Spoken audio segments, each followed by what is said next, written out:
कोई फिल्म क्या सिर्फ मनोरंजन होती है, या फिर वो एक बहुत ही ताकतवर पॉलिटिकल हथियार भी हो सकती है? आज हम एक पॉपुलर यूट्यूब वीडियो के एनालिसिस पर नजर डालेंगे, जो एक काल्पनिक फिल्म धुरंधर 2 की एक एक परत उधेड़ता है।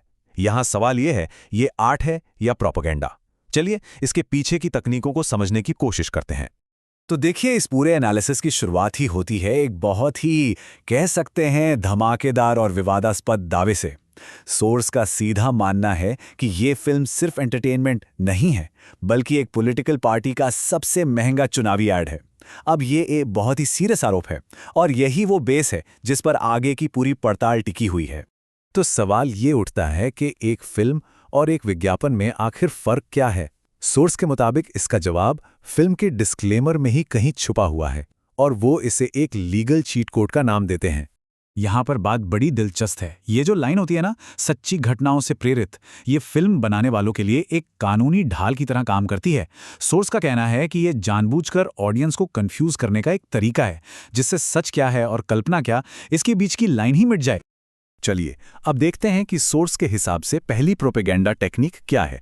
इसे कहते हैं इमोशनल प्राइमिंग, मतलब फिल्म की शुरुआत से ही देखने वालों की भावनाओं को अपने कंट्रोल में कर लेना। साइकोलॉजी में इमोशनल प्राइमिंग का मतलब होता है कि पहले आपको कुछ ऐसा महसूस कराया जाए जो आपके इमोशंस को जगा दे, और फिर उसी इमोशनल स्टेट का फायदा उठाकर एक कहानी दिमाग में डाल दी जाए। सोर्स का यही दावा है कि फिल्म के शुरू में एक बहुत ही भावुक सीन का इस्तेमाल ठीक इसी मकसद से किया गया। और इस कॉन्सेप्ट को समझाने के लिए सोर्स एक बड़ा ही जबरदस्त उदाहरण देता है। सोचिए, कोई आपको पहले एक बहुत तीखी मिर्च खिला दे, जबान जलने लगेगी, है ना? अब इसके बाद अगर वो राहत के लिए कोई मीठी चीज ऑफर करे तो उसे फौरन ले लिया जाएगा। सोर्स का कहना है कि फिल्म भी बिल्कुल यही करती है। पहले इमोशंस को भड़काओ ताकि बाद में जो प्रोपेगेंडा परोसा जा रहा है उसे आसानी से हजम कर लिया जाए। ठीक है, तो अब चलते हैं दूसरी टेक्निक पर, और सोर्स के मुताबिक ये बहुत ही शातिर चाल है। इसमें फोकस इस बात पर है कि कैसे फिल्म के विलन का इस्तेमाल हीरो को और बड़ा दिखाने के लिए किया जाता है। इसके पीछे का लॉजिक बहुत सीधा है, पर असरदार है। देखिए, दोस्त तो तारीफ करेंगे ही, वो तो आम बात है, लेकिन जब दुश्मन, आपका विरोधी, आपकी ताकत को माने तो उस बात का वजन कहीं ज्यादा हो जाता है। सोर्स के मुताबिक ऑडियंस ऐसी तारीफ पर ज्यादा भरोसा करती है।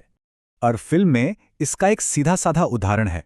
दाऊद इब्राहिम पर बेस्ड एक कैरेक्टर कहता है, जब से ये चाय वाला आया है हमारे लोगों में डर बढ़ गया है।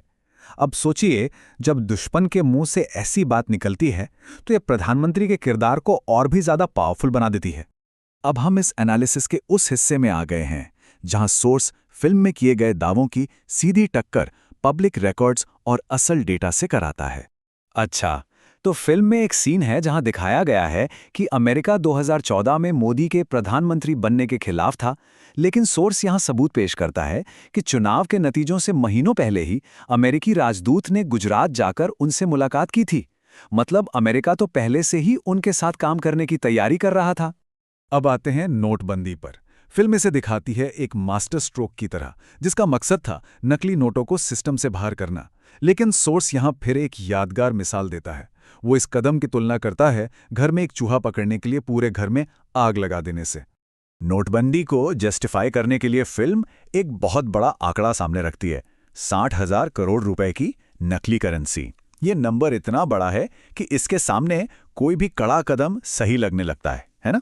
लेकिन फिर सोर्स सामने रखता है आरबीआई का ऑफिशियल डेटा, और उसके मुताबिक नोटबंदी के बाद वाले साल में सिर्फ 43 करोड़ रुपए की नकली करेंसी पकड़ी गई। कहाँ 60,000 करोड़ और कहाँ सिर्फ 43 करोड़। दोनों आंकड़ों के बीच का यह जमीन आसमान का फर्क सोर्स के तर्क को और ज्यादा वजन देता है। सोर्स के मुताबिक प्रोपेगेंडा सिर्फ इस बात में नहीं होता कि क्या दिखाया गया है, बल्कि इस बात में भी होता है कि क्या बड़ी चालाकी से छिपा लिया गया है। तो अब हम उन चीजों पर नजर डालेंगे जिन्हें फिल्म ने कथित तौर पर छोड़ दिया। यह कुछ बड़ी घटनाएं हैं जिन्हें सोर्स के मुताबिक जानबूझकर नजरअंदाज किया गया, जैसे प्रधानमंत्री की पाकिस्तान यात्रा, जिसके ठीक 8 दिन बाद पठानकोट हमला हुआ, या फिर पुलवामा हमले से पहले मिली एक नहीं 11 इंटेलिजेंस चेतावनियां। सोर्स का तर्क यह है कि इन घटनाओं को फिल्म से इसलिए बाहर रखा गया क्योंकि ये उस हीरो वाली कहानी में फिट नहीं बैठती थीं जो फिल्म सुनाना चाहती थी। तो इन सब तकनीकों का, इन सारे दांव पेंच का आखिर असली मकसद क्या है? सोर्स के अनुसार असली मकसद है गैस लाइटिंग, यानी देखने वालों को उनकी अपनी ही यादों पर, अपने ही अनुभवों पर शक करने के लिए मजबूर कर देना। गैसलाइटिंग एक साइकोलॉजिकल टर्म है। इसका सीधा मतलब है किसी को ये यकीन दिला देना कि जो उसने असल में देखा या महसूस किया है वो गलत है, वो सच नहीं है। और सोर्स का तर्क है कि ये फिल्म यही काम बहुत बड़े पैमाने पर पूरे देश के साथ करने की कोशिश कर रही है। इसका सीधा कनेक्शन नोटबंदी जैसे अनुभवों से है। सोर्स का कहना है कि फिल्म लोगों को ये बताने की कोशिश कर रही है कि एटीएम के बाहर लगी वो लंबी लाइनें, वो आर्थिक परेशानियां जो लोगों ने खुद झेलीं, वो असल कहानी थी ही नहीं। असल कहानी तो कुछ और ही थी, एक बड़े मास्टर प्लान की। और आखिर में सोर्स सुप्रीम कोर्ट और इलेक्शन कमीशन से एक बहुत बड़ा सवाल पूछता है, क्या ऐसी फिल्मों को बनाने की इजाज़त होनी चाहिए जो सच और झूठ को मिलाकर एक पॉलिटिकल पार्टी को हीरो बनाए और दूसरी को विलन? ये एक ऐसा सवाल है जो सिर्फ एक फिल्म से कहीं आगे जाकर हमारे समाज और हमारे लोकतंत्र के बारे में सोचने पर मजबूर करता है।